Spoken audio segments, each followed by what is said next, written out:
Our next speaker is the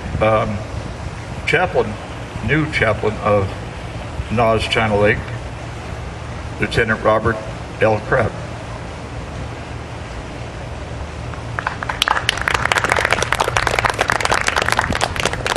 I'm new arrival here. My family and I got here a few months ago. I wish I could say I was new chronologically. I'm much older than that. So I don't think my lights are too bright here to talk about the Vietnam Wall, the memorial. A long time ago, I am a Marine, but I was an active duty Marine, an infantry officer. In 1973, I went into the platoon leaders class of the Marine Corps. In 1973, the Marine Corps was all Vietnam veterans. They were staff NCOs, anybody above the rank of sergeant had been in Vietnam as a Marine.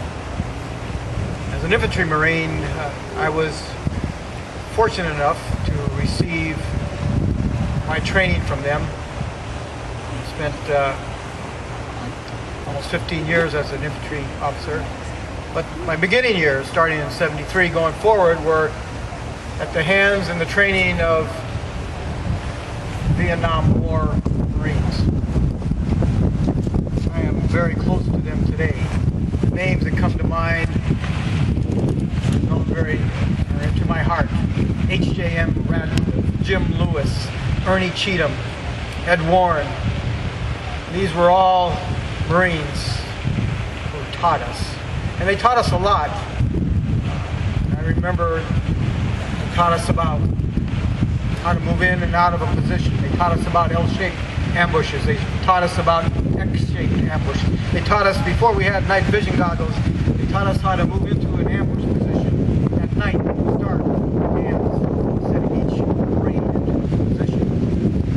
And they gave us their very best. They talked about fire superiority. But the thing I think that I take away from it, after studying at the feet of these Marines who fought in Colorado, Vietnam, sustained intense combat, was how warriors live with each other. And I was thinking about this today, and I think there was about four things that they taught us. This era, this group of Vietnam warriors, Marine warriors, most of them were infantry. At least that's been my experience. So I want to share with you my experience, having been, so to speak, raised by Vietnam warriors. I see them today, and I remember them as young, hard-charging warriors, and today, many of them, they're shadows of who they were. But I still remember the things they taught us. One, warriors, their relationships with each other, at least as I understood it from the Vietnam warriors that trained me, was we should be able to trust each other. We should be able to trust each other. When one warrior looks at another, there should be total trust with your lives, with every aspect of life. Trust, as I remember, was one of the things that these fierce warriors taught us, that we should learn to trust and that we should be trustworthy in our relationships with each other. The second thing I think that I'd like to share with you as I think back on what they, and it seems as I think about it counterintuitive that a fierce, in some cases jungle warriors, urban warriors taught, but they taught that warriors should have compassion. That somewhere deep underneath the loadout of combat, loadout underneath the helmets, flaks, and everything, and in the heart of every warrior is that ability to have compassion.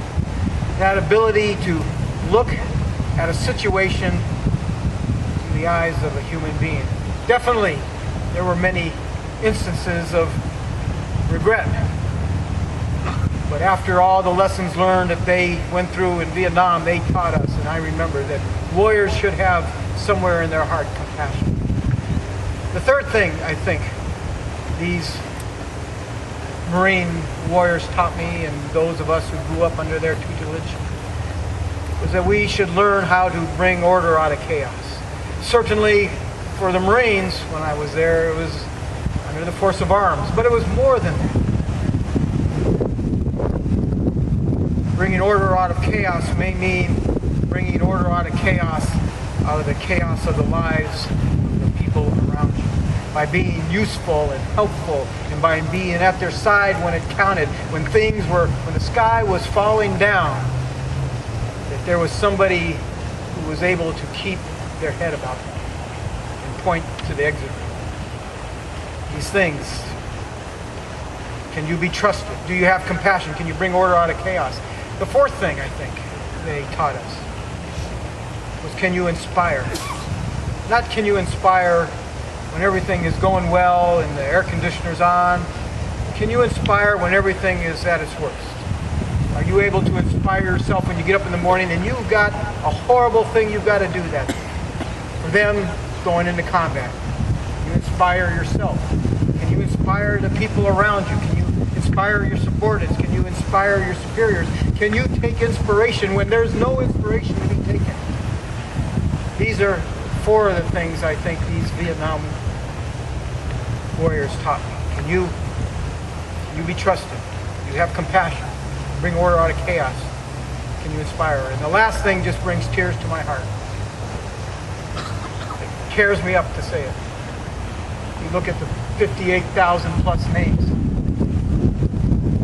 The question was, are you able to sacrifice for your brother, sister, warrior?